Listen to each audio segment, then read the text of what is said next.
il y aurait une première question. C'était en rapport avec les services mutuels. Donc, tu as fait une liste des services du quotidien, etc. Et une question qui va se poser, alors, ce serait si j'ai l'impression que mon conjoint profite de mon service et de mes sacrifices, est-ce que je suis appelé à continuer à préférer l'autre sans attendre rien en retour? Là, ça c'est compliqué. Là, est-ce que tu veux commencer, Lucas? Je vais commencer. Je pense que c'est un problème avec la personne qui a écrit, qui a composé la question, et c'est pour la personne qui a composé la question à commencer avec l'évangile.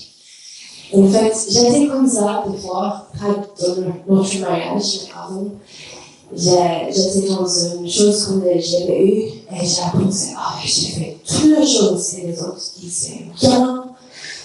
Et en fait, c'était moi, j'étais le problème. Et j'avais besoin vraiment de l'évangile, de mieux comprendre la grâce de Dieu qui a fait toutes les choses pour moi. Et c'était pas pour moi à faire toutes les choses, c'était juste par la grâce.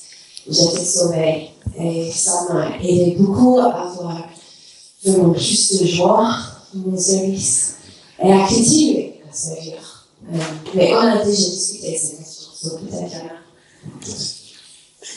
oui, j'aurais dit la réponse courte était oui, continuer à servir sans attendre rien en retour. Parce que d'un côté, l'image de ce qu'on a vu dans Éphésiens 5, c'est que l'image, le mariage est une image de la relation entre Christ et son Église. Est-ce que Christ nous rappelle constamment qu'on lui doit quelque chose pour ce qu'il a fait pour nous? Est-ce qu'il fait, Yann, rappelle-toi, il faut que tu payes parce que j'ai payé pour tes péchés. Donc tu dois faire ça. Ramasse tes chaussettes, fais la vaisselle, remplis le café, lave la voiture. Non, ça marche pas comme ça. Et donc, je pense que c'est difficile, mais le défi dans le mariage, c'est aussi de se dire je vais faire la vaisselle. Pas parce que j'aime faire la vaisselle, mais parce que j'aime ma femme. Je vais faire la vaisselle, pas parce que j'aime faire la vaisselle, mais parce que j'aime mon mari. Et si on est vraiment dans une sorte de décalage, ça peut arriver. Je pense que il y a une genre de time où on sent vraiment une forme d'injustice, parce qu'il y a un vrai décalage dans la réciprocité, et on a l'impression d'être exploité. Est-ce qu'il y a moyen quand même d'en parler ici? Comment est-ce que c'est possible d'en parler? Oui, je pense que simplement, si on agit déjà comme ça, on a cela, l'évangile dans notre mentalité, ça va changer notre manière de s'adresser à l'autre. Puisqu'on va viser la croissance spirituelle de l'autre, évidemment, il y a quelque chose qui manque. Il faut en parler. Mais ça va changer notre manière et ça va changer la manière par laquelle ça pourrait être reçu. En fait, s'il voit qu'on n'est pas dans la colère, dans l'égoïsme, et que cette personne même, ça change, ça ouvre des cœurs et des oreilles. C'est ça l'idée qu'on ne rentre pas dans un tribunal où on va juger l'autre, mais on va viser ensemble la même chose. Ouais, c'est ça. Il faut se rappeler dans Corinthiens 13 aussi, Brian. L'amour ne s'irrite pas, donc on peut gérer les choses, on veut le faire, mais c'est pas dans le but de s'irriter ou de faire justice, dans le sens de concret. Une autre question, sur la question de la soumission. Donc, merci de nous avoir fait lire le texte du début, le contexte où Paul dit à tous les chrétiens, soumettez-vous les uns aux autres, c'est ça. en train de Christ, et puis ensuite femme à vos maris. Donc, femme, soyez soumise à vos maris. C'est vrai que tu l'as très bien dit, Brian, une notion difficile à comprendre et à accepter, d'une manière générale dans toute l'histoire de l'humanité, mais particulièrement aujourd'hui en Occident, et pour des raisons parfois valables. Il y a une question qui est posée en rapport avec cela sur et si, je vais le dire comme ça, en fait, il n'y a pas de situation dans laquelle la femme doit se soumettre qui ne présuppose pas un péché. En fait, s'il n'y avait pas de péché, les partenaires seraient tout simplement d'accord. Et je pense que la question derrière est liée à est-ce que cette question de femmes soyez soumises à vos maris est en lien avec la chute. Et que si on était tous les deux parfaits, alignés, en train d'être dans la perfection, il n'y aura pas cette notion de soumission. C'est pas de question. Voilà. C'est intéressant. Tu veux le juge? Oui, d'abord, je dirais oui, le problème, c'est la chute, c'est le péché, mais ça ne dit pas que l'ordre créationnel n'existait pas avant. Donc, on a déjà regardé dans la première prédication, je ne voulais pas passer trop de temps là-dessus, mais on a vu que il y a un ordre créationnel au sein du mariage, du premier mariage. Et même dans les effets de la chute, en fait, ce qu'on voit, c'est que ce n'est pas que maintenant il y a une hiérarchie à cause du péché, mais que l'hiérarchie ne fonctionne plus. Donc, la femme, au Genèse 3, on dit que son désir porteront sur son mari, c'est-à-dire elle ne va pas accepter son autorité, elle va essayer de la manipuler, prendre le dessus d'une manière ou d'une autre. Et l'homme va dominer sa femme, c'est-à-dire il va utiliser son autorité pour justement écraser, pour régner d'une mauvaise manière pour son propre gré. Et donc, encore ce qu'on voit au sein de Dieu lui-même, c'est une hiérarchie, mais qui n'a pas de péché, de division, c'est en paix et en amour parfait. Voilà.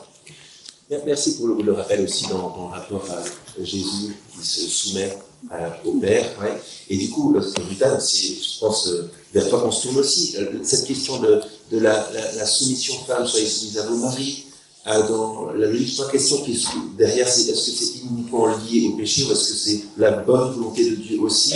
Tu pourrais peut-être nous dire aussi comment tu le vis. Est-ce que tu as une histoire personnelle sur ce rapport? Ça a toujours été évident, facile, parce que Yann, il est génial.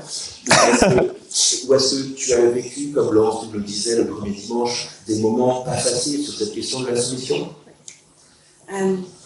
Oui, Brian, il a déjà commencé, c'est une super chose, en fait, dans la soumission. C'est dans la création, c'est une super chose pour se montrer le monde, l'amour de Jésus pour l'Église, et ça c'est incroyable. Mais en fait, j'ai trouvé que c'était super pour mon sanctification. C'est une bonne chose pour nous apprendre à être plus souple facilement. En fait, c'est pas toujours facile, mais pour nous, on a la bonne communication, entre nous, toujours on discute les choses. J'ai une mari qui n'est pas super puissant avec ses opinions, ça m'aide beaucoup.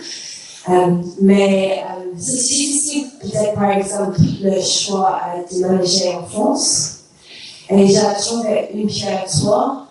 Elle m'a beaucoup aidé à ce moment-là. C'est le passage du sujet de soumission. C'est un peu plus pour la femme, peut-être. Et on a besoin, c'est-à-dire on a besoin d'être comme Sarah, la femme d'Abraham. Et ça m'a beaucoup aidé à prier le Père dans ce passage. Peut-être tu vas lire. C'est vers 6. Oui, merci. Donc 1 Pierre, chapitre 3, verset 6. Même commençons verset 5. Ainsi se parlait autrefois les saintes femmes qui espéraient en Dieu, soumises à leur mari. Telles Sarah qui obéissaient à Abraham et l'appelait son Seigneur. C'est d'elle que vous êtes devenus les descendantes, si vous faites le bien, sans vous laisser troubler par aucune crainte. Pour moi, en fait, j'ai besoin de faire bien et avoir pas de crainte. Et c'est pas facile, mais ça m'a aidé beaucoup à prier pour ça, à choisir à faire les choses comme ça. Okay, c'est pas facile à déménager en France, c'est pas facile pour moi de choisir à faire la vie familiale en français, à apprendre le français, mais en fait, c'est possible pour moi à prier et à choisir à faire le bien et à choisir à être sans inquiétude, sans peur. Et ça m'a beaucoup aidé. C'est des choses pratiques pour moi à faire.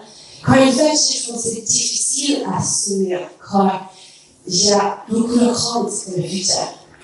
Mais si, comment on va faire, comment on va avancer, c'est quelque chose mon épouse va mourir ou quelque chose va, je ne sais pas le nom, mais vous comprenez.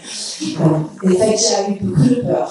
Et c'était super pour moi avoir les choses pratiques après et à choisir à faire. Et hier, on avait le groupe d'hommes, on avait le texte dans lequel Paul dit dans 1 Timothée 2 que les hommes doivent prendre l'initiative de la prière et de la conduite spirituelle.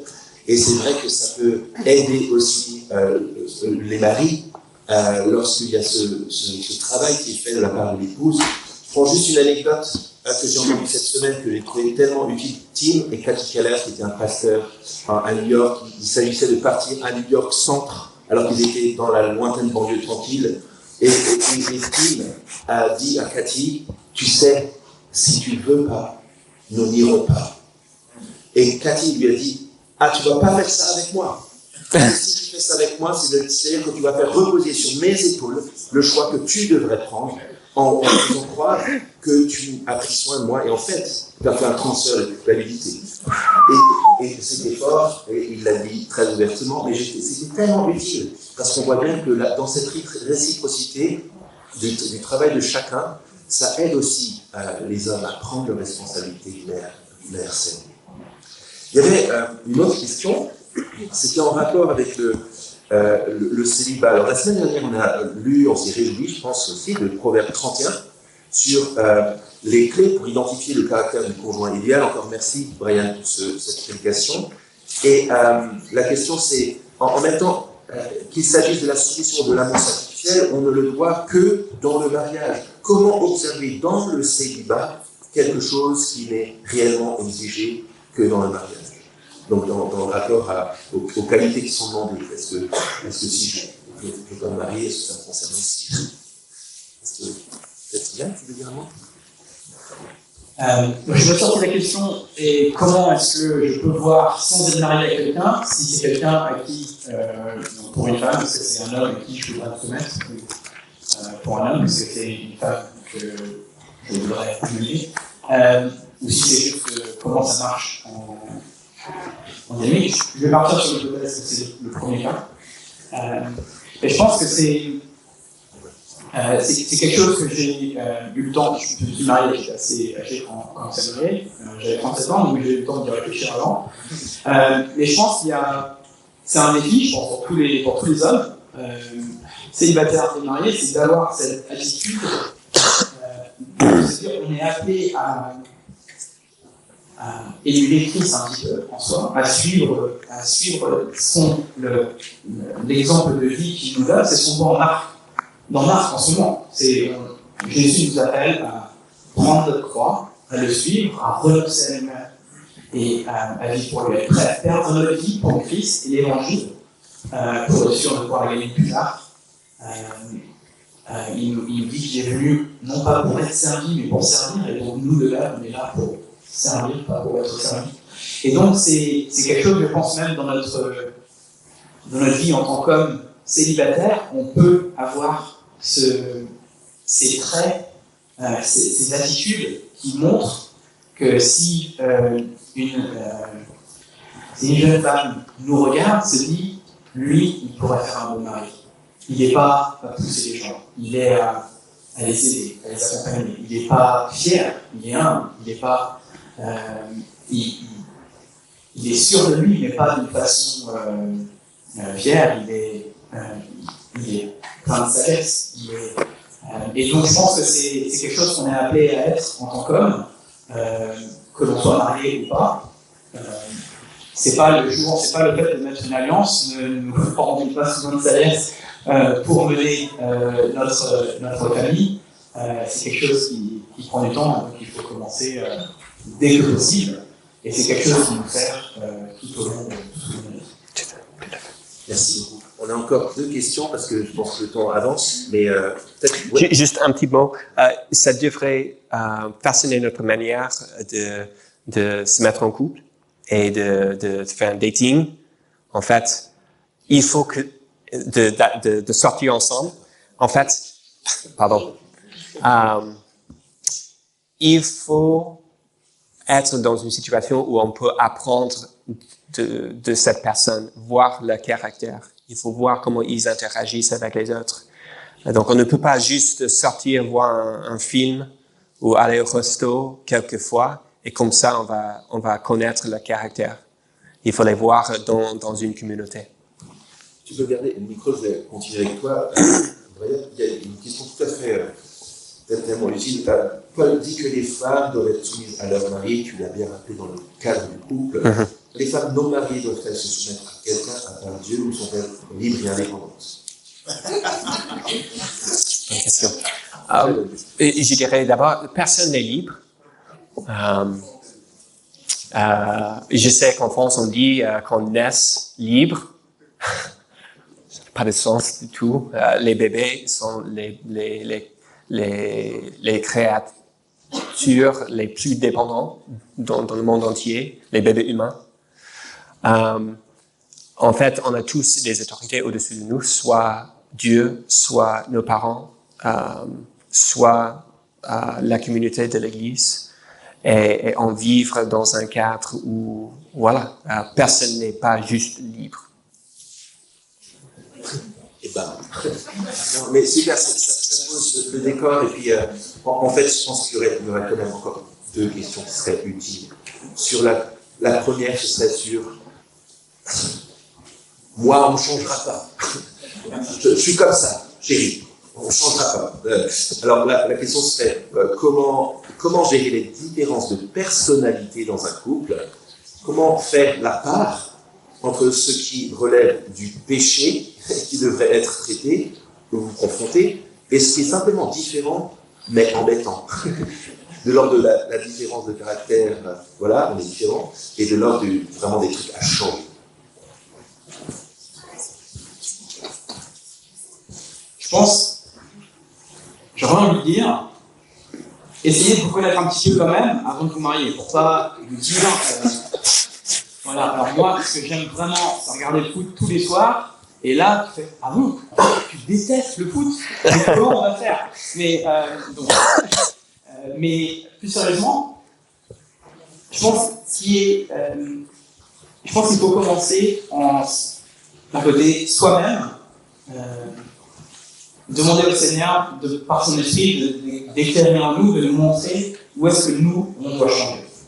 Que ce soit peut-être des mauvaises attitudes qu'on a prises, des préférences qu'on a, mais qui en fait, on n'a pas vraiment besoin d'avoir.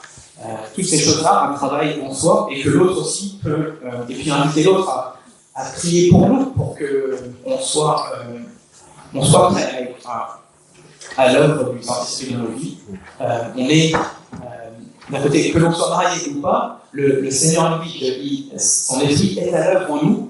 Ce travail de sanctification qu'on voit dans l'Éphésiens n'est pas réservé aux mariés, c'est toute l'Église qui est en train d'être sanctifiée. Chaque chrétien. Et donc, c'est quelque chose qui est en train d'évoluer. On le voit quand on est marié, on est beaucoup plus conscient du temps que ça prend chez l'autre et chez soi pour avancer ça, que si on est peut-être si on n'est pas marié. Et ensuite, je pense qu'il faut apprendre à voir d'un côté ces petites choses dans le grand contexte de la personne de notre conjoint. C'est pas c'est embêtant quand ils font ça, mais en même temps, c'est quand même sur la partie c'est embêtant, ils sont très très minutieux. Ils vérifient toujours que quand j'ai pas bien fait ça, ils le remarquent toujours.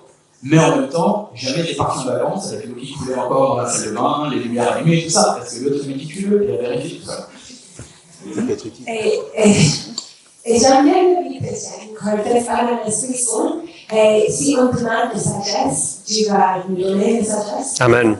Ça m'a beaucoup aidé. En fait, on a eu le moment de notre mariage et on a eu besoin de parler une avec les autres. Peut-être le péché ou des autres choses difficiles, mais c'est nécessaire comme dans une amitié avoir la sagesse. C'est pas une super chose à faire pour le déjeuner avec les enfants. C'est pas une super chose à faire juste à le lire. Une fois, j'ai essayé à parler de quelque chose avec Yann dans un café avec beaucoup de monde. C'est nécessaire d'avoir la sagesse, à laisser des fois, à parler à les choses avec une bonne esprit de réceptoire, le concept aussi à être ensemble, à bien discuter, à prier ensemble. Ça prend le temps de fait à parler comme ça, et aussi ça prend le temps à changer. Et si on a la sagesse, on va avoir la puissance pour ça. J'ai dit à Yann, il y a un problème avec ça, mais c'est difficile pour lui, je vais continuer à prier pour lui, je vais avoir la puissance. C'est important juste à avoir le bon cadre pour une chose comme ça, peut-être. Oui, et je pense, quelque chose que je voudrais ajouter à ça, c'est qu'il faut aussi prendre en compte à côté de l'arrière-plan, le vécu de l'autre. Même si Richard et moi sommes mariés, on n'a pas eu la même vie jusqu'au moment où on est mariés. On a eu la même vie depuis, mais avant, on a eu des vies différentes. Et donc, c'est pareil pour chaque couple, pour chaque personne. Et donc, on va avoir des choses qui, pour nous, n'ont jamais été un problème, qui en fait sont un vrai problème, qui peuvent être un vrai problème pour l'autre.